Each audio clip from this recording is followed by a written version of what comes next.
اما بعد فاعوذ باللہ من الشیطان الرجیم بسم اللہ الرحمن الرحیم الاخلاء یومئذ بعضهم لبعض عدو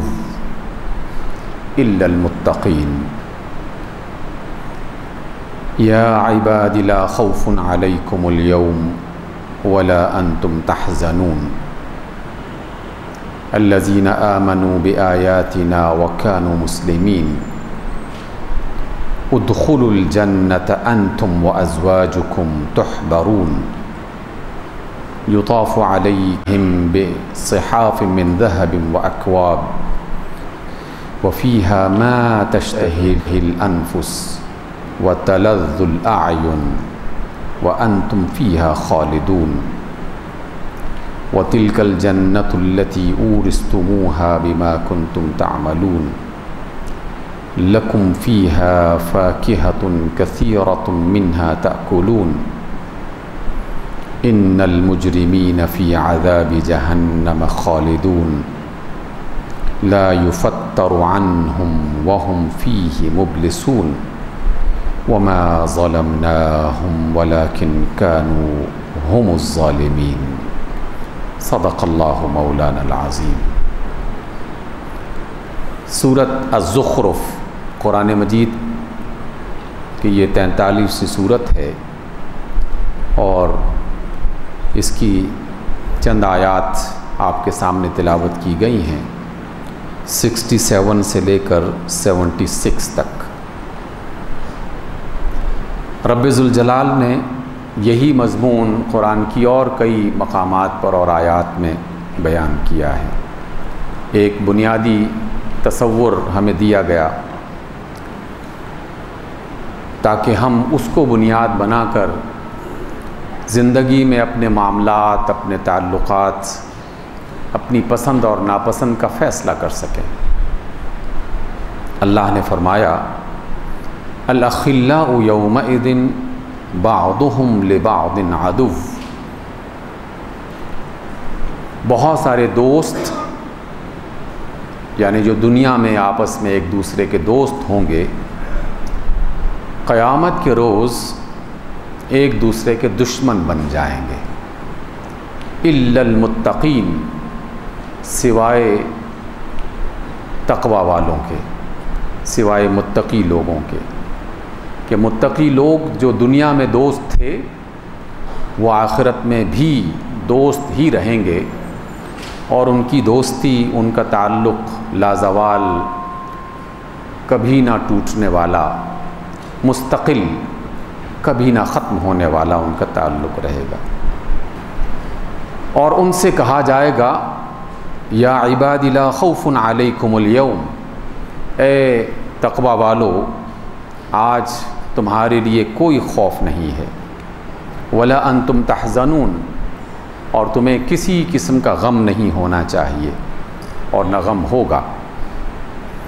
الذین آمنوا بآیاتنا وکانوا مسلمین، یہ متقی کون ہیں کہ جو ہماری آیتوں پر یقین رکھتے تھے، ایمان لانے والے تھے، اور وہ اطاعت کی زندگی بسر کرنے والے تھے، اللہ کی بات ماننے والے تھے۔ ادخلوا الجنۃ انتم وازواجکم، اس ایمان کی وجہ سے، اس تقوی کی وجہ سے، اور اللہ اور اس کے رسول صلی اللہ علیہ وسلم کی اطاعت کی وجہ سے اب تم جنت میں داخل ہو جاؤ، تم بھی اور تمہارے اہل خانہ بھی۔ تحبرون، آج تمہیں خوش کر دیا جائے گا۔ یطاف علیہم بصحاف من ذہب واکواب، پھر اللہ رب العزت نے اس منظر کو بیان کیا کہ وہ جو مجلس برپا ہوگی اس جنت میں،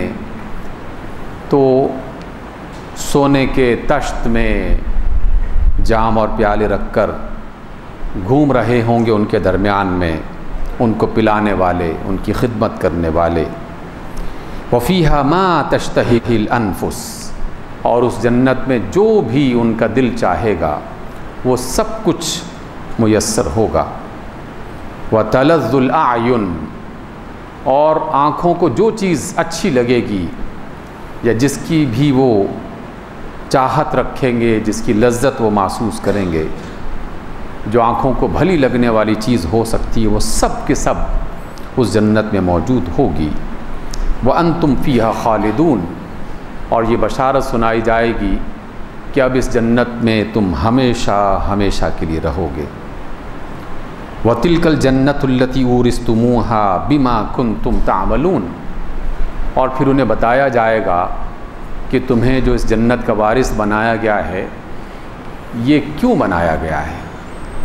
یہ اس وجہ سے بنایا گیا ہے کہ دنیا میں جو تم کام کرتے رہے، جس طرح کی زندگی بسر کرتے رہے، یہ اس کا صلہ ہے، یہ اس کا بدلہ ہے۔ اللہ رب العزت تمہاری اس اطاعت کے بدلے میں، اللہ کی اور اس کی رسول کی بات ماننے کے بدلے میں، تقوی کی زندگی بسر کرنے کے بدلے میں، یہ ہمیشہ ہمیشہ کی جنت تمہیں عطا کر رہا ہے۔ آج تمہیں اس کا وارث بنایا جا رہا ہے۔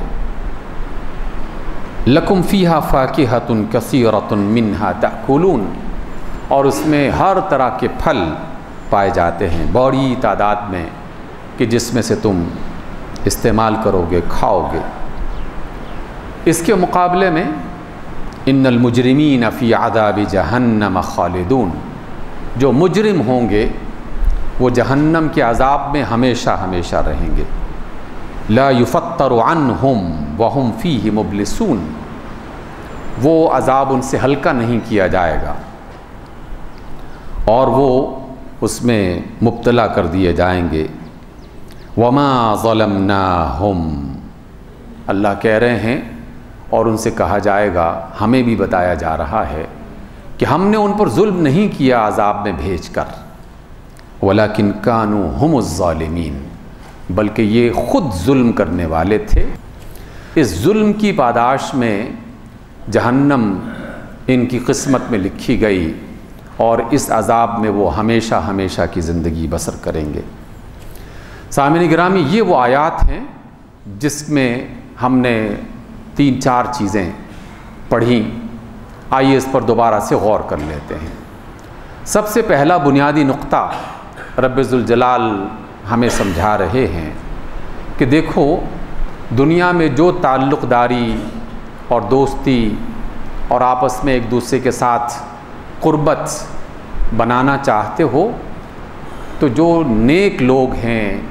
جو اللہ کی بات ماننے والے، اس کے رسول کے راستے پر چلنے والے، برائیوں سے، ظلم سے بچنے والے جو لوگ ہیں، ان کو اپنا دوست بناؤ۔ کیونکہ اگر اس بنیاد پر تم دوستی نہ بناؤ گے، بلکہ اس کے مقابلے میں جو شیطان کا راستہ ہے، اس راستے پر چلنے والوں کو اپنا دوست بناؤ گے، تو یہ دوستی تمہاری زیادہ دیر تک قائم نہیں رہے گی، کیونکہ اس دوستی کا تعلق صرف دنیا کے چند مفادات پر یہ اس کا تعلق ہے، اور یہ اس سے جڑی ہوئی ہے۔ یہ تعلق تو دنیا میں بھی ٹوٹتا رہتا ہے، دنیا میں بھی انسان اپنی دوستیاں ختم کرتا رہتا ہے، کہ جب کسی کے مفاد پر ذرا سی زد پہنچتی ہے، اسی وقت اس کی چاہتیں، اس کی محبتیں، اس کی دوستیاں بدل جاتی ہیں، دل بدل جاتے ہیں، تعلقات بدل جاتے ہیں، دوستیاں ٹوٹ جاتی ہیں۔ اس وجہ سے وہ دوستیاں قائم کرو جو ہمیشہ ہمیشہ قائم رہنے والی ہیں، اور ہمیشہ ہمیشہ قائم رہنے والی دوستیاں جو ہیں وہ صرف اور صرف نیکی اور اچھائی کی بنیاد پر قائم رہ سکتی ہیں۔ اس لیے جب بھی کسی کو اپنے تعلق میں، اپنے حلقہ احباب میں شامل کرو، یا خود کسی کے حلقہ احباب میں شامل ہو، تو اس کی بنیاد کوئی مفاد نہیں ہونا چاہیے، اور اس میں یہ لازماً دیکھنا چاہیے کہ اس میں کوئی اللہ کی اور اس کے رسول کی نافرمانی تو نہیں ہے۔ اگر ایسا ہے تو پھر یہ تعلق زیادہ دیر پا نہیں رہے گا، بلکہ یہ وبال جان بن جائے گا۔ قیامت کے روز یہ ایک دوسرے کے دشمن بن جائیں گے۔ سامعین گرامی، اس آیت اور اس سے ملتی جلتی دیگر آیات کو جب اکٹھا کر کے پڑھا جاتا ہے تو اس کا ایک بنیادی نتیجہ یہ نکلتا ہے کہ جس طرح دنیا میں انسانوں کی پہچان مختلف گروہوں کی بنیاد پر ہوا کرتی ہے، قیامت کے روز بھی وہ گروہ اسی طرح بنا دیے جائیں گے۔ جیسے تاش کھیلنے والوں کا اپنا ایک حلقہ ہوا کرتا ہے، چوری کرنے والوں کے اپنے ایک ذاتی تعلقات ہوا کرتے ہیں، رشوت خوروں کے اپنے باہمی تعلقات ہوا کرتے ہیں، کھیل کے میدان میں کھیل میں شامل ہونے والوں کا اپنا ایک حلقہ اثر اور ان کے دوستی کا ایک تعلق ہوا کرتا ہے۔ اسی طریقے سے دنیا میں جتنے بھی گروہ اور جماعتیں اور گروپس بنتے رہتے ہیں، ان سب کا کوئی نہ کوئی تعارف، کوئی نہ کوئی پہچان بنتی ہے، اور اسی کی بنیاد پر انسان اپنی قربت اور اپنا تعلق اس کے ساتھ استوار کرتا ہے۔ مفاد اس کی بنیاد رکھ دی جائے، اگر تو مفاد سچائی اور حقیقت کی بنیاد پر ہے تو کوئی حرج نہیں ہے، لیکن اگر اس کی بنیاد جھوٹ ہے، رشوت ہے، دغابازی ہے، فراڈ ہے اور اس طرح کے دیگر کام ہیں، تو سمجھ لیجئے کہ جس کے ساتھ دوستی بن رہی ہے، قیامت کے روز انہی گروہوں میں ان کو شامل کیا جاتا رہے گا۔ اس لیے وہاں سب سے بڑے دو گروہ بنائے جائیں گے، ایک اللہ کو ماننے والے اور ایک اللہ کو نہ ماننے والے۔ اور پھر جو اللہ کو نہ ماننے والے ہیں، ان کے لیے تو اللہ تعالیٰ نے دنیا میں ہی جہنم کا فیصلہ کر دیا ہے، لیکن جو اللہ کے ماننے کا دعویٰ کرتے ہیں، پھر ان میں بھی تقسیم کی جائے گی یقیناً، کہ اس میں اللہ کے جو نافرمان تھے وہ، اور جو اللہ کے فرمانبردار تھے وہ، جو عدل اور انصاف کرنے والے تھے وہ، اور جو ظلم اور زیادتی کرنے والے تھے وہ۔ ظالموں کا الگ گروہ ہوگا، چوروں کا الگ گروہ ہوگا، کرپٹ لوگوں کا الگ گروہ ہوگا، اور سچے انسانوں کا الگ گروہ ہوگا۔ ہر ایک کی پہچان اللہ رب العزت وہاں پر کروائیں گے، اور اس بنیاد پر فیصلہ کیا جائے گا کہ اب کس کے ساتھ کیا سلوک کرنا ہے۔ بالکل اس عدالت عظمیٰ میں ایمان کی بنیاد پر پہلا فیصلہ، پھر ظلم اور عدل کی بنیاد پر دوسرا فیصلہ، اور پھر نیکی اور اللہ تعالیٰ کی نافرمانی ان کی بنیاد پر تیسرا فیصلہ، اور پھر درجہ بدرجہ یہ گروہ بنتے چلے جائیں گے۔ دیکھنا یہ ہے کہ ہم اپنے آپ کو ابھی سے کس گروہ کے ساتھ منسلک کر رہے ہیں، ابھی سے اپنے آپ کو کس گروہ میں شامل دیکھنا چاہتے ہیں، اس موقع پر کہ جب ساری سرزمین کو اللہ رب العزت حشر کا میدان بنا دے گا، اور وہ خود اپنے تمام انبیاء اور فرشتوں کے ساتھ موجود ہوگا، کہ جس کے بعد صرف اور صرف اعلان کیا جائے گا کامیابیوں کا یا ناکامیوں کا۔ تو اس موقع پر میرا اور آپ کا شمار کس گروہ کے ساتھ ہوگا، میرا اور آپ کا تعارف کس بنیاد پر کیا جائے گا کہ یہ کون لوگ ہیں، ان کے ساتھ کیا سلوک کیا جائے۔ بات سمجھنا چاہیں تو سمجھی جا سکتی ہے، نہ سمجھنا چاہیں تو دن کے وقت بھی جب سورج پوری آب و تاب کے ساتھ چمک رہا ہو، آنکھیں بند کر لینے سے یقیناً انسان کو کچھ دکھائی نہیں دیتا۔ فیصلہ اسی وقت میں کرنا ہے، وہ وقت کہ جب میری اور آپ کی سانس جاری ہے، کہ میرا اور آپ کا شمار کس گروہ میں ہونے والا ہے۔ اس لیے سامعین گرامی، پہلا نقطہ قرآن ہمیں یہ سمجھاتا ہے کہ جس کے ساتھ تمہاری دوستی ہوگی، قیامت کے روز اسی میں تمہیں شامل کر دیا جائے گا۔ چوروں کے ساتھ دوستی کرو گے تو چوروں میں شامل کر دیے جاؤ گے، ظالموں کے ساتھ دوستی کرو گے تو ظالموں میں شامل کر دیے جاؤ گے، اور اللہ کے فرما برداروں کے ساتھ دوستی کرو گے تو اس کے فرما برداروں میں شامل کر دیے جاؤ گے۔ فیصلہ ابھی کرنا ہے، کیونکہ اسی عمل کی بنیاد پر وہاں صلہ دیا جائے گا اور اجر اور تقسیم کی جائے گی، فیصلہ یہیں پر کیا۔ اللہ رب العزت نے یہاں ایک خاص لفظ استعمال فرمایا کہ دنیا میں بہت سارے دوست جو ابھی میں نے ذکر کیا، جو کسی کے ساتھ اس وجہ سے شامل ہیں کہ میرا مفاد اس کے ساتھ وابستہ ہے، حالانکہ وہ جانتا ہے کہ یہ چور ہے، کرپٹ ہے، ظالم ہے، عدل نہیں کرتا، بے شمار قسم کے جرم یہ کرنے والا ہے، مجرم ہے، لیکن میرا چونکہ مفاد وابستہ ہے، چلو اس کے ساتھ رہتے ہیں۔ اللہ تعالیٰ نے کہا کہ قیامت کے روز یہ آپس میں دوست جو تھے یہ دشمن بن جائیں گے۔ کیسے دشمن بنیں گے؟ قرآن کی ایک دوسری آیت میں کہا گیا کہ یہ ایک دوسرے پر الزام لگانا شروع کر دیں گے۔ ایک کہے گا کہ اے اللہ اس نے مجھے بہکایا تھا اور مجھے مجبور کیا تھا کہ میں اس کا ساتھی بنوں۔ دوسرا کہے گا کہ نہیں اے اللہ یہ تو خود ہی بگڑا ہوا تھا، میں نے تو ایسا کچھ نہیں کیا، اس لیے مجھ پر دوش نہ رکھا جائے، مجھ پر الزام نہ لگایا جائے۔ پہلا کہے گا اے اللہ اس کو دوہرا عذاب دے کہ اس نے مجھے راہ راستے بہکا دیا۔ دوسرا کہے گا کہ نہیں اس کو دوہرا عذاب دے۔ اللہ تعالیٰ کہے گا کہ تم دونوں کے لیے سخت ترین عذاب ہے، اس لیے کہ ہم نے وحی کی صورت میں تعلیم بھی دے دی تھی اور عقل اور شعور کی نعمت بھی تمہیں عطا کر دی تھی۔ کیا دنیا میں تمہیں پتہ نہیں چل رہا تھا کہ تم کس کے ساتھ دوستی کر رہے ہو، کس کی بنیاد پر اپنے تعلقات قائم کر رہے ہو؟ کیا دنیا میں پتہ نہیں تھا؟ سامعین گرامی، ذرا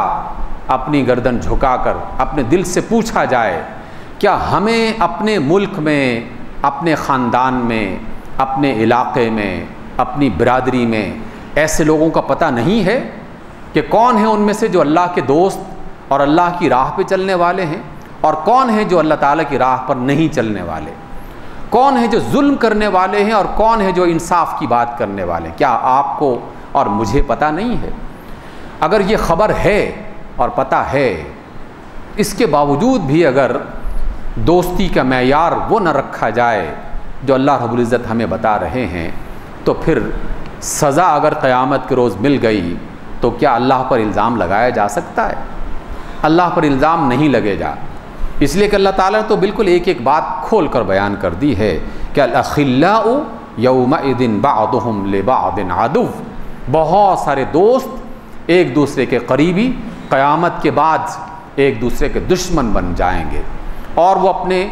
تعلق کو اور اپنی قربت سے انکار کرنا شروع کر دیں گے اور کہیں گے جناب ہم ان کے ساتھی نہیں تھے۔ اور اگر اللہ تعالیٰ کہیں گے کہ نہیں جناب تم ان کے ساتھی تھے، تو پھر وہ دوسری حجتیں اللہ کے سامنے پیش کرنے کی کوشش کرنا شروع کر دیں گے، لیکن نہ کسی کا اعتراض چلے گا، نہ کسی کی حجت کام آئے گی، اور نہ کسی کا شکوہ شکایت وہاں پر کام آئے گا، اس لیے کہ وہاں تو بالکل جسے آپ لوگ کرسٹل کلیئر کہتے ہیں، ہر چیز ایسی بالکل واضح نکھار کر سامنے کر دی جائے گی کہ کسی شخص کو انکار کی جرت ہی نہیں ہوگی۔ اس بنیاد پر فیصلہ کرنا چاہیے۔ سامعین گرامی، یہی بالکل اسی بات کو جناب رسول اللہ صلی اللہ علیہ وسلم نے ہمیں ایک دعا کی صورت میں سکھایا ہے، اور ہر جمعے میں یہ دعا خطبے کا حصہ بنا دی گئی، اور ہم اور آپ اس کو سنتے بھی ہیں اور پڑھتے بھی ہیں۔ آپ نے یہ دعا سینکڑوں بار سنی ہوگی، اور میں نے بھی سینکڑوں بار یہ دعا پڑھی ہے۔ ہم ہر خطبے میں یہ پڑھتے ہیں، اللہم ارنا الحق حقا وارزقنا اتباعہ، اے اللہ جو حق اور سچ ہے وہ ہمیں حق اور سچ ہی کر کے دکھا، اور پھر اس کا ساتھ دینے کی ہمیں توفیق دے، اس راستے پر چلنے کی ہمیں توفیق دے، یعنی جو سچ ہے اس کو سچ ہی ہمیں دکھا۔ وَأَرِنَا الْبَاطِلَ بَاطِلًا، اور جو باطل ہے یعنی جھوٹ ہے، جو جھوٹ ہے اے اللہ اس کو جھوٹ ہی ہمیں دکھا، ہمیں پتہ چل جائے کہ یہ حق ہے اور یہ باطل ہے، اور جب باطل کا پتہ چل جائے وَارْزُقْنَا اجْتِنَابَهُ، تو اے اللہ ہمیں اس سے بچنے کی توفیق عطا فرما۔ یہ رسول اللہ صلی اللہ علیہ وسلم کی دعا ہے جو ہمیں سکھائی گئی، اور ہم مختلف خطبات میں اور خصوصی طور پر جمعے کے خطبے میں یہی دعا اپنے اللہ سے کرتے ہیں۔ ہمیں اس کا مطلب نہیں آتا، اس وجہ سے یہ دعا محض لفظوں کی صورت میں ادا کر کے بات ختم ہو جاتی ہے، لیکن میں آپ کو اس کا لفظی مطلب سمجھا رہا ہوں تاکہ آپ جب کبھی یہ الفاظ سنیں تو اس کو محسوس کریں اور اپنے اللہ سے یہ دعا کریں کہ اللہم ارنا الحق حقا، اے اللہ جو حق ہے وہ ہمیں حق ہی بنا کر دکھا، وارزقنا اتباعہ، اور ہمیں اس کی اطاعت کرنے کی، اس کا ساتھ دینے کی، اور اس کے ساتھ تعاون کرنے کی اللہ ہمیں توفیق دے۔ وَأَرِنَا الْبَاطِلَ بَاطِلًا، اور جو باطل ہے، جو غلط ہے، جو ظلم ہے، جو زیادتی ہے، جو جرم ہے، اس کو ہمیں ویسا ہی دکھا، وَارْزُقْنَا اجْتِنَابَهُ، اور ہمیں اس سے بچنے کی توفیق عطا فرما۔ اور اسی بات کو قرآن مجید کی ایک اور آیت میں ایک اصول کے طور پر ہمیں عطا کیا گیا، اور یہ بات بھی ہم اس سے پہلے جان چکے ہیں، کئی بار دوبارہ سے ضرورت ہے۔ اللہ رب العزت نے قرآن مجید میں یہ فرمایا کہ اے لوگو، اے ایمان والو، اصول اپنا لو اور اسی پر اپنی زندگی بتا دو، ساری زندگی اسی طریقے پر گزار دو، اور وہ اصول یہ ہے کہ تعاونوا علی البر والتقوی، جہاں کوئی نیکی کا، تقوی کا معاملہ ہو تعاون کرو، ساتھ دو، ولا تعاونوا علی الاثم والعدوان، جہاں زیادتی ہو رہی ہو اس کا ساتھ مت دو۔ اس کا ساتھ دینا در حقیقت اپنے آپ کو زیادتی میں اور ظلم میں شامل کرنے والی بات ہے۔ یہ قرآن مجید کی آیت، آج کی آیت ہے قرآن کی، یہ والی آیت جو میں نے ابھی آپ کو سنائی، وَتَعَاوَنُوا عَلَى الْبِرِّ وَالتَّقْوَى وَلَا تَعَاوَنُوا عَلَى الْإِثْمِ وَالْعُدْوَانِ، اور تیسری وہ دعا جو نبی صلی اللہ علیہ وسلم نے ہمیں سکھائی کہ اللہ جو حق ہے وہ حق ہی دکھا اور اس کا ساتھ دینے کی توفیق دے،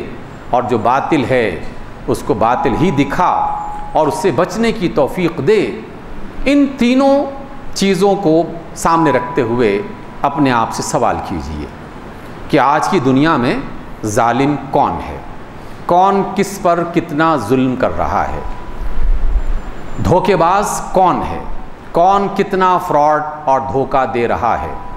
جھوٹا کون ہے، کون کتنا اور کس قدر جھوٹ بول رہا ہے۔ اسی کو بنیاد بناتے ہوئے اپنے آپ سے سوال کرتے چلے جائیے، اور پھر جواب ملتا چلا جائے گا۔ جو جواب ملتا چلا جائے اس کے بارے میں حتمی فیصلہ کیجئے اور اس کے مطابق اپنی زندگی کو تبدیل کیجئے۔ جب تک تبدیل نہیں کریں گے بات نہیں بنے گی۔ اللہ تعالیٰ صرف باتوں سے نہیں مانتا، باتوں کے ساتھ ساتھ عمل کی دنیا کو بھی دیکھتا ہے۔ آج کی آیات میں بھی یہی کہا گیا کہ لوگوں، تمہیں یہ جنت جو دی جا رہی ہے، یہ جنت اس تقوی کی بنیاد پر دی جا رہی ہے کہ تم نے دنیا میں یہ سوچا کہ یہ حق ہے اور یہ حق نہیں ہے، اور پھر تم نے حق کا ساتھ دینا شروع کر دیا اور باطل کو چھوڑ دیا۔ اب اس کا نتیجہ یہ نکلا کہ تمہیں جنت کا وارث بنایا جا رہا ہے۔ سامعین گرامی، آج کی موجودہ جو صورتحال ہے اس کے پیش نظر 3-4 چھوٹے چھوٹے جملے یا چھوٹی چھوٹی باتیں غور کرنے کی ضرورت ہے۔ کیا کشمیر میں ہندوستان ظلم کر رہا ہے کہ نہیں کر رہا؟ سوال بالکل غیر جانبدارانہ انداز سے اپنے آپ سے کیجئے، اور پھر سوال کیجئے اپنے آپ سے کرنے کے بعد اپنے طرز عمل پر کہ ہمارا طرز عمل کیا ہے؟ کیا اس ظالم کا ساتھ دینے والا طرز عمل ہے، یا اس ظالم کے خلاف آواز اٹھانے والا طرز عمل ہے؟ اس ظالم کے ساتھ دوستی بنانے والا طرز عمل ہے، یا اس ظالم کو آنکھیں دکھا کر اسے ظلم سے روکنے والا طرز عمل ہے؟ اس کے حق میں کون سی آواز اٹھ رہی ہے اور اس کے خلاف کون سی آواز اٹھ رہی ہے؟ کس رویے سے ظالم کو تقویت پہنچ رہی ہے اور کس رویے سے ظالم کے راستے میں رکاوٹ کھڑی کی جا رہی ہے؟ سوال کیجیے اپنے آپ سے، جواب مل جائے گا۔ جو شخص بھی، جو جماعت بھی، جو ادارہ بھی اس ظالم کا ساتھ دے گا، قیامت کے روز اس کا شمار انہی ظالموں میں سے کیا جائے گا، اور وہ تمام شہداء کہ جن کی تعداد اب لاکھوں تک پہنچ چکی ہے، قیامت کے روز جہاں ظالموں کا گریبان پکڑیں گے وہاں ان ظالموں کا ساتھ دینے والوں کا گریبان بھی پکڑیں گے کہ تمہیں اللہ نے حکومت بھی دے رکھی تھی، قوت بھی دے رکھی تھی، طاقت بھی دے رکھی تھی، دولت بھی دے رکھی تھی، اور ہر طرح کی صلاحیت بھی دے رکھی تھی، تم نے کس طریقے سے اس ظالم کے خلاف آواز اٹھائی؟ دنیا میں فراڈ کیا جا سکتا ہے، دھوکہ دیا جا سکتا ہے، جلسے میں آ کے تقریر کی جا سکتی ہے کہ ہم کشمیریوں کے ساتھ ہیں، لیکن اصل خبر تو اللہ کو ہے کہ کون ظالموں کے ساتھ ہے اور کون ظالموں کے ساتھ نہیں ہے۔ اصل خبر اللہ کو ہے، اور اللہ کے ہاں کوئی دھوکہ نہیں دیا جا سکتا، اس لیے کہ وہ ظاہر کے بیان کو بھی جانتا ہے اور دل کی خبر کو بھی جانتا ہے۔ وہ جو خفیہ معاہدوں کے ذریعے سے ساتھ دینے والے ہیں ان کو بھی جانتا ہے، اور جو علل اعلان ان کے خلاف جہاد کے راستے میں اپنے آپ کو پیش کر رہے ہیں ان کو بھی جانتے ہیں، اور جو جہاد کے نام پر پیسے لوٹ رہے ہیں ان کو بھی جانتا ہے، اور جو واقعی صدق دل سے ظالموں کے خلاف نبرد آزما ہونے کے لیے محنت کر رہے ہیں ان کو بھی جانتا ہے۔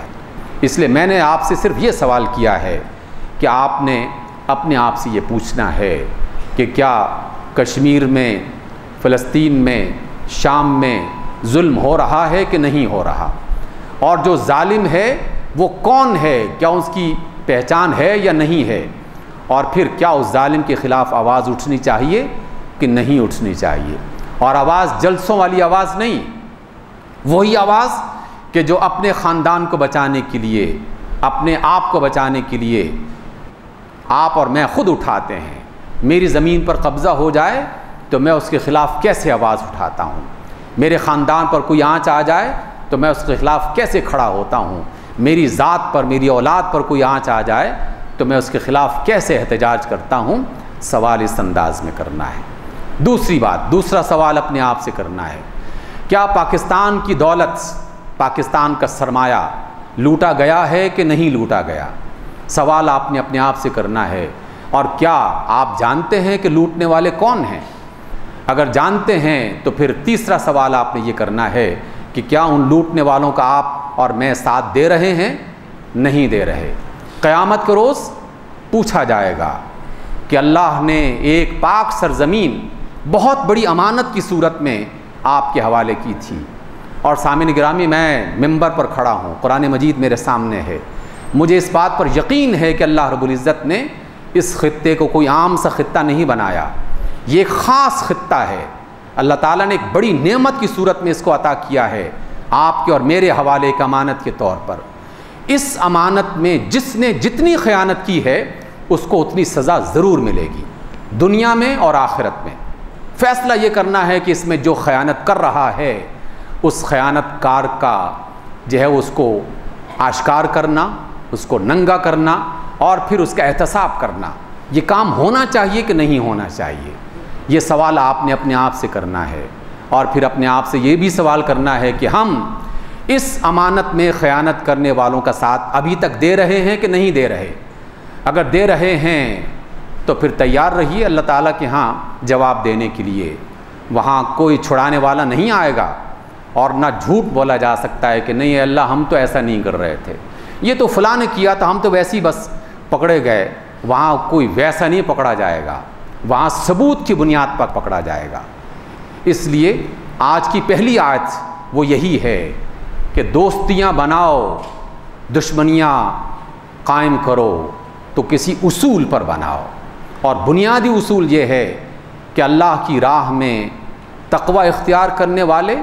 اور اللہ کے راستے کے مقابلے میں ظلم کو اختیار کرنے والے، ان دونوں میں سے کس کا ساتھ دیا جا رہا ہے اور کس کی آواز میں اپنی آواز کو ملایا جا رہا ہے۔ اس لیے فیصلہ آپ نے اور مجھے سب کو ابھی سے کرنا ہے،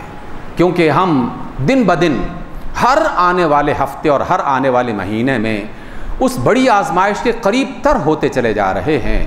کہ جس میں اللہ رب العزت نے اسی قرآن مجید میں یہ کہا کہ اے ایمان والو، کیا تم نے یہ سمجھ لیا ہے کہ ہم نے یہ کہہ دیا کہ ہم مومن ہیں بس بات ختم ہو گئی؟ ایسا نہیں ہے، ہم تمہیں آزمائیں گے،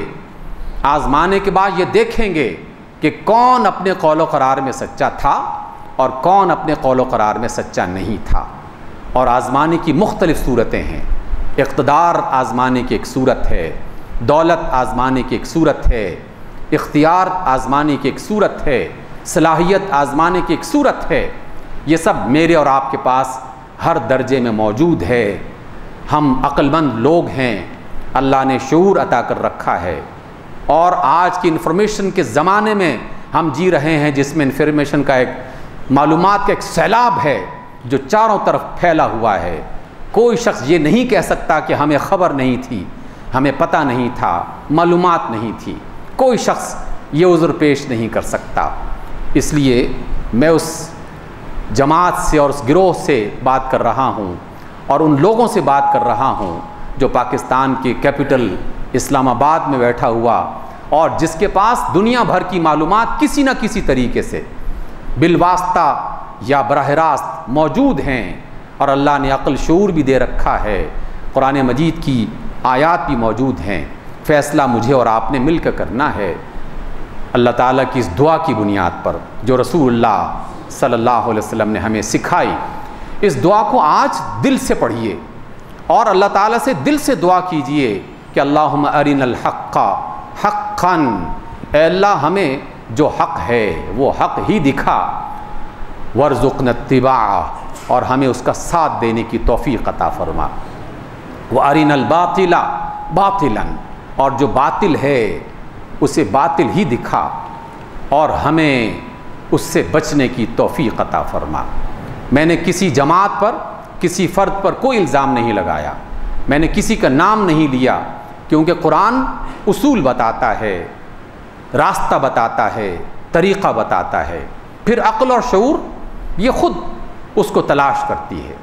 انسان کا دماغ یہ خود اس کو تلاش کر لیتا ہے اگر وہ تلاش کرنا چاہے تو۔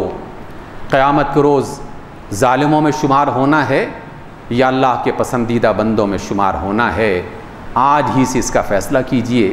جب تک اللہ نے مجھے اور آپ کو زندگی عطا کر رکھی ہے، اپنے عمل سے اس کو ثابت کیجئے۔ فیصلے کی گھڑیاں کم ہوتی چلی جا رہی ہیں اور آزمائش کی گھڑیاں تیز ہوتی چلی جا رہی ہیں، کہیں ایسا نہ ہو کہ وقت گزر جائے اور طوفان سر پہ آ جائے اور پھر فیصلہ کرنے کا موقع میسر نہ آئے۔ اللہ تعالیٰ مجھے بھی توفیق دے اور آپ کو بھی۔ اقول قولی ھذا واستغفر اللہ لی ولکم۔